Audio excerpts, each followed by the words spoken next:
வணக்கம் நேயர்களே, விஷன் 9 சினிமாவுக்காக நான் உங்கள் லக்ஷ்மி நாராயணன். இப்போ நாம் பார்க்க போகிறது பிருத்திவிராஜ் சுகுமாரன் அவரோட நடிப்பில் வந்திருக்கிற ஆடு ஜீவிதம். ஸோ இந்த படம் எப்படி இருக்குன்னு பார்க்க போகிறோம்.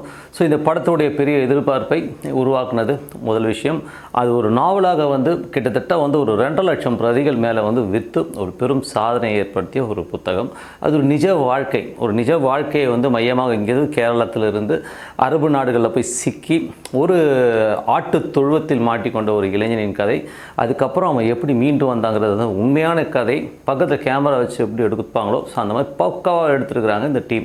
இது வந்து பிளஸ்ஸி தான் வந்து டைரக்ட் பண்ணியிருக்கார். ஸோ இந்த படத்தில் வந்து சுகுமாரன் வந்து பிருத்திவிராஜ் சுகுமாரன் வந்து ரொம்ப அற்புதமாக பண்ணியிருக்கார். பிருத்திவிராஜ் ஆக்டிங் ஏற்கனவே நிறைய படங்களில் வந்து ஸ்கோர் பண்ணியிருந்தாலும் இதில் வந்து ஒரு டிஃப்ரெண்ட்டான ஒரு ஜானர். ஏன்னா இந்த மாதிரி ஒரு கதை ஒரு ஹீரோ வந்து ஒத்துக்கிறதே பெரிய விஷயங்க. ஏன்னா வந்து பிளஸ்ஸி சொல்லும்போதும் இதில் வந்து ஒரு மசாலாத்தனமான எந்த விஷயமும் கிடையாது. முதல்ல வந்து அது ஒரு முக்கியமான விஷயம். ஸோ இது வந்து முழுக்க ஒரு ஆர்ட் ஃபிலிம் ஒரு மாடலில் வந்திருக்க படம் தான். ஏன்னா ஒருத்தனுடைய வாழ்க்கையை பக்கத்தில் இருந்தே வந்து படம் பிடிச்ச மாதிரி இருக்குது இந்த படம். இதில் வந்து பார்த்திங்கன்னா ஒருத்தன் வந்து போய் மாட்டிக்கிறான். ஸோ அவனை வந்து குடும்பத்தின் வறுமை காரணமாக வீட்டை அடமானம் வச்சு அந்த பணத்தை எடுத்துகிட்டு போயிட்டு கொடுத்து பொண்டாட்டி நிரபாத கர்ப்பிணியாக இருந்து அந்த கர்ப்பிணியை விட்டுட்டு பணத்துக்காக அரபு நாடுகளுக்கு போய் அப்போ வந்து அங்கே வந்து அவன் அந்த ஆட்டு தொழுத்துக்குள்ளே மாட்டி அங்கே அரபு ஸ்டேட்டுகளால் அடிமையாக நடத்த. இப்போ நம்ம வந்து தமிழ்நாட்டில் கூட நிறைய இடங்களில் பார்த்தீங்கன்னா கொத்தடிமைகள் சொல்லலையா. ஸோ அந்த மாதிரி கொத்தடிமையாக மாற்றப்போனால் வெளியில் தப்பிச்சு போனோன்னா கண்ணுக்கு எட்டின தூரம் வரை வெறும் வந்து ஃபுல்லாக வந்து பாலைவனத்தில் எப்படி தப்பிக்கிறது அப்படிங்கிறது பெரிய ஒரு சேலஞ்சிங்கான ஒரு விஷயம். இது மட்டும் இல்லாமல் இவனோட வந்து இந்தியாவிலேருந்து மும்பை வழியாக இவனோட இன்னொருத்தவனும் ட்ராவல் இருப்பான், இன்னொரு பையனும். ஸோ அவனும் மாட்டிக்கிட்டு அவன் வேற ஒரு தொழுவத்தில் மாட்டியிருப்பான், இவன் ஒரு தொழுவத்தில் மாட்டி கடைசியில் வந்து அவங்க எப்படி தப்பிச்சாங்கன்றது தான் படத்துடைய கதைங்க. ஆனால் படம் எடுத்திருக்க விதம் இதில் வந்து ஃபஸ்ட்டு முதல்ல ஒரு பார்ட்டாக எப்படி வரும்னா, அவன் வந்து அங்கே அந்த சவுதி அந்த அரபு மண்ணில் வந்து வந்த பிறகு ஃப்ளாஷ்பேக்கில் வந்து அவனோட விஷயங்கள்லாம் தொடருங்க. ஸோ அவனுக்கு வந்து அந்த காதல் மனைவி, அம்மாவுக்கும் அவனுக்கும் இருக்கிற ரிலேஷன்ஷிப்பு, அங்கே வந்து தண்ணியிலேயே உழண்டு தண்ணியில் குளித்து மண் எடுத்து இருக்கிற ஒரு இளைஞன் இங்கே தண்ணியை தொட்டாலே பாவணுவாங்க. ஸோ அந்த அளவுக்கு வந்து மாட்டிக்கிறதும், அதுக்கப்புறம் ஸ்டார்டிங் ஸ்டேஜில் வந்து நார்மலாக இருக்கிறவர் வந்து எப்படி கொஞ்சம் கொஞ்சமாக மாறி ஒரு லெவலுக்கு மேலே நீங்கள் பிருத்திவிராஜ் பார்க்கவே முடியாது, அப்படியே கருன்னு ஆயிடுவார் மனுஷன். வந்து அந்த அந்த பாலைவனத்தில் ஒருத்தன் வந்து வெயிலில் மாட்டினானா எப்படி இருக்குங்கிறத வந்து நினச்சி கூட பார்க்க முடியாது. அந்த அளவுக்கு வந்து கருன்னு ஆகி குளிக்கக்கூடாது. ஏன்னா தண்ணி வந்து ரொம்ப கஷ்டம்ன்றதுனால குளிக்க கொடுக்க மாட்டாங்க. குண்டி கழுவ தண்ணி கெடுக்கக்கூடாது. ஸோ அதுக்கும் உதைப்பாங்க. ஸோ என்ன தான் பண்ணுறதுன்ற லெவலில் வந்து அழுது தவிக்கிற பிருத்திவிராஜ் கெஞ்சுவார். கிட்டத்தட்ட வந்து என்னை வந்து எப்படியாச்சும் விட்டுருங்க, நான் வந்து என் நாட்டுக்கே போயிடுறேன், பணம் போனால் போகுது அப்படின்னு சொல்லிட்டு அந்த கெஞ்சுற இடங்கள் ரொம்ப அற்புதமாக இருக்கும். அதுலேருந்து அவன் தப்பிக்க நினைக்கும் போது அங்கே இருக்க தொழுவத்தில் இவனை மாதிரி இன்னொருத்தன் இருப்பான். ஸோ அவன்கிட்ட கேட்பான், என்னடானே தப்பிச்சு போகிறதுலாம் முடியாத விஷயம், உன் பேர் என்னடான்னு கேட்கும்போது அவன் சொல்லுவான், என் பேர் என்னன்னு எனக்கு மறந்து போச்சுட்டாங்கிற மாதிரி அவன் நினைப்பான். அங்கே வந்து ஒரு ஆடுகளை மேய்க்கணும், சாப்பிடணும், தூங்கணும், அவ்வளோதான். அந்த ஆடுகளோட மேய்ச்சி அவன் அந்த பாலைவனத்திலே வந்து அந்த ஹாட் வெதர் புயல் ஏதோ இருக்க ஃபுல்லாகவே தாங்கி ஆகணுங்கிற நிர்பந்தம். ஆனால் அந்த முதலாளி மட்டும் உள்ளுக்குள்ளே வந்து ஒரு ஷெல்டருக்குள்ள இருப்பார். இவனை வந்து உள்ளே போய் உட்காந்தா எட்டி உதப்பார், வெளில போடான்வார். ஸோ இந்த மாதிரி சுச்சுவேஷனை இவன் தப்பிக்கணும்னு நினைக்கும் போது தப்பிச்சு வெளியில் வரும்போது என்னென்ன விஷயங்கள் நடந்தது, கூடவே இருந்த ஒரு ஆள் என்ன ஆனால் இந்த மாதிரி விஷயங்கள்லாம் வந்து வித்தியாசமான முறையில் வந்து பக்கத்தில் இருந்து படம் பிடிச்ச மாதிரி பண்ணிடுறதுலாம் ரொம்ப சூப்பராக இருக்கும். அதுக்கப்புறம் அந்த கிளைமேக்ஸ் காட்சியை நெருங்கி போகும்போது ஒவ்வொருத்தராக காணாமல் போய் கடைசியில் வந்து ஒரு இடத்துல எண்ட் ஆகும்போது ரொம்ப பயங்கரமாக இருக்கும்ப்பா, எப்படியோ வந்துட்டான்டான்ற மாதிரி நமக்கு ஒரு ரிலீஃப் கிடைக்கலாம். ரொம்ப சூப்பராக வந்து தண்ணி முக்கியமாக வந்து பாலைவனத்தில் வந்து காணல் நீர் அப்படிங்கிற ஒரு வார்த்தையை நம்ம வந்து கேள்விப்பட்டிருப்போம். பட் அது வந்து நேரடியாக வந்து காட்டியிருப்பாங்க. கிட்டத்தட்ட வந்து நீங்கள் ஒரு கூட இருக்க பையன் வந்து அங்கேருந்து ஒரு தண்ணி இருக்குன்னு ஓடுவான். அதை பார்த்தா தண்ணி கிடையாது. ரொம்ப சூப்பராக இருக்கும் அந்த இடமும் சரி. அதுக்கப்புறம் ஒரு இடத்துல வந்து பாலைவனத்தையே பார்த்து திடீர்னு பில்டிங் இருக்கிற மாதிரி அவனுக்கு ஒரு இமேஜினேஷன் வந்துடும், ஓடுவான்.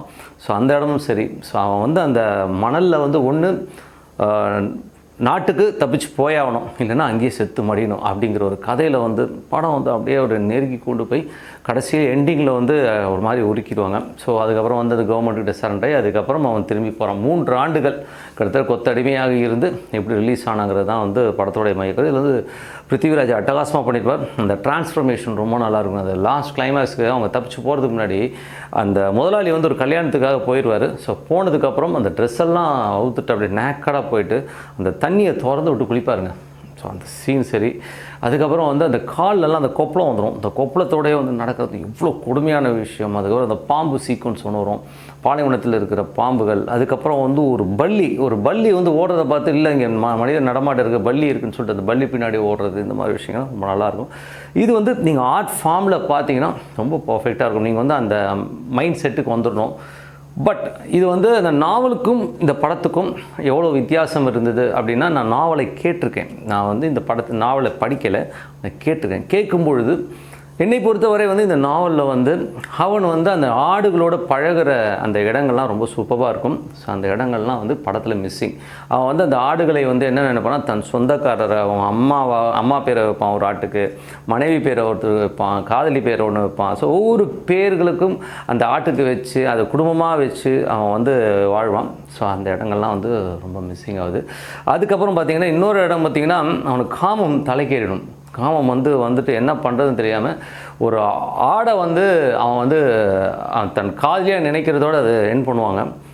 ரியலி வந்து என்ன நடந்திருக்குன்றது உங்களால் யூகிக்க முடியும். அது நாவலில் இருக்குது. பட் அந்த இதெல்லாம் வந்து இதில் இல்லை. ஒரு தனிப்பட்ட மனிதன் ஒரு இடத்துல அடைபட்டு இருக்கும்போது அந்த உணர்வை எப்படி வெளிப்படுத்துவாங்கிறது வந்து அந்த நாவல் வந்து நல்லா பண்ணியிருப்பாங்க. ஸோ இதெல்லாமே வந்து மிஸ்ஸிங் ஆகிருக்கும்.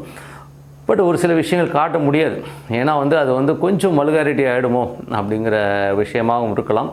பட் அது ஒரு உச்சம்தான். ஏன்னா வந்து கொத்தடிமைகள் வந்து அரபு நாடுகளில் மட்டும் இல்லை, இங்கே வந்து செங்கல் சூளையிலையும் இன்னும் எத்தனை பேர் மாட்டிக்கிட்டு இருக்கான்னு தெரியல. ஸோ ஆந்திரா, தமிழ்நாடு இன்டீரியர்லலாம் பார்த்தீங்கன்னா 20,000 ரூபா 10,000 ரூபாய்க்கெலாம் வந்து கொத்தடிமைகள் மாட்டிட்டுருக்காங்க. ஸோ இந்த படம் வந்து ஒரு ராவான ஃபிலிம். நீங்கள் வந்து ஒரு ஆர்ட் ஃபிலிம் பார்க்கக்கூடியவர் இல்லை, நான் வந்து ரியலிஸ்டிக்காக ஒரு படம் வந்து உட்காந்து பார்ப்பேன்னா கண்டிப்பாக பார்க்க முடியும். இதுவே ஒரு மசாலா படம் பார்க்குறவங்களுக்கு இந்த படம் எப்படி இருக்குன்னா, ஃபஸ்ட் ஹாஃப்லாம் ஓரளவுக்கு போனோம். அதுக்கப்புறம் பாலைவனத்துக்குள்ளேயே அந்த கதை ட்ராவல் போது நடந்து போயிட்டே இருக்கானுங்க, பாம்பு வருதுன்றானுங்க, அது அந்த மாதிரி ஒரு சலிப்பை கண்டிப்பாக ஏற்படுத்திடும். நீ ஆர்ட் ஃபார்ம் மூடில் அந்த மனிதனாக மாறி பார்க்கும்போது இந்த படம் வேறு மாதிரி இருக்கும். இதே வந்து நீங்கள் ஒரு கமர்ஷியல் பர்சனாக வெளியிலேருந்து பார்த்தீங்கன்னா அந்த வழிகள் தெரியவே தெரியாது. அதுதான் இந்த படத்துடைய பெரிய ப்ளஸ் பாயிண்ட். நீங்கள் பார்க்குற விதம் தான் இது வந்து ரொம்ப முக்கியம். சரி, இந்த படம் வந்து இது மாதிரி ஒரு படம் வந்திருக்கானா, மரியான் ஒரு படம். ஸோ தனுஷ் நடித்து இங்கே பெருசாக போகலை. இன்னும் ஒரு பெரிய ஒரு விஷயம் என்னென்னா, அதுக்கும் வந்து ஏஆர் ரஹ்மான் தான் மியூசிக் டைரக்டர், இதுக்கும் மியூசிக் டைரக்டர் ஏஆர் ரஹ்மான் தான். பட் அதே கதை கான்செப்டில் வந்திருக்க படம் தான். அதுவும் இதுவும் ஒரு வேளை வந்து இந்த கதையை படித்து தான் மரியான் இன்ஸ்பயர் ஆகி எடுத்திருக்காங்களோ அப்போவே அப்படிங்கிறது தெரியல. பட் ஆனால் இந்த படத்துடைய உழைப்புகள் வேறு மாதிரி இருக்கும், மரியானுடைய உழைப்புகள் வேறு மாதிரி இருக்கும். அது ஒரு மாதிரியாக இருக்கும், இது ஒரு மாதிரியாக இருக்குன்றது ஒன்று. பட் இதில் உழைப்பு அதிகம், நல்லா தெரியும். ஃப்ரேம் பை ஃப்ரேம் அந்த பாலைவன ஷூட்லலாம் வந்து அவங்க எடுத்துருக்கிறதுலாம் வந்து ரொம்ப கொடுமையும். அதுவும் பிருத்திவிராஜோட டிரான்ஸ்ஃபர்மேஷன் பார்த்திங்கன்னா, ஒரு இடத்துல வந்து அவர் பழைய பேண்ட்டு போட அந்த பேண்ட் ரொம்ப லூஸ் ஆகிடும். அந்த இடம்லாம் வந்து இறுக்கி போய் ஒரு மனுஷன் மெலிஞ்சு போய் ஒரு என்ன சொல்லுவோம் எலும்பு கூட ஆவான் அப்படின்னா அந்த இடம்லாம் வந்து பிருத்திவிராஜ் ரொம்ப சூப்பராக பண்ணியிருக்காங்க. ஸோ எனக்கு வந்து இந்த படம் பிடிச்சிருக்கான்னா, எனக்கு பிடிச்சிருக்கு. ஆனால் ஒரு கமர்ஷியல் எலிமெண்ட் இல்லாத ஒரு ஆர்ட் ஃபார்மில் உட்காந்து நீங்கள் ஒவ்வொரு ஃப்ரேமாக ரசித்து பார்க்குற மைண்ட் செட் இருந்தால் இந்த படம் ரொம்ப நல்லாயிருக்கும். சப்போஸ் எனக்கு அப்படிலாம் முடியாது பாஸ், நான் கொஞ்சம் ஜாலியாக பார்க்குறேன்னா கண்டிப்பாக இந்த படம் உங்களுக்கு பிடிக்கவே பிடிக்காது. உங்களுக்கு வந்து அந்த செட்டப்லேருந்து வெளில வரணும். ஏன்னா வந்து இது வந்து ஒரு வாழ்க்கையை நீங்கள் பக்கத்துலேருந்து பார்க்குற அந்த வழிகளை உணரக்கூடிய மனது இருந்தால் இந்த படம் கண்டிப்பாக பிடிக்கும்னு சொல்லிட்டு உங்களிடம் இது விடைபெறுவது உங்கள் லக்ஷ்மி நாராயணன். விஷன் 9 சினிமாவை சப்ஸ்கிரைப் பண்ணுங்கள், பெல் ஐகானை பிரஸ் பண்ணுங்கள். நன்றி, வணக்கம்.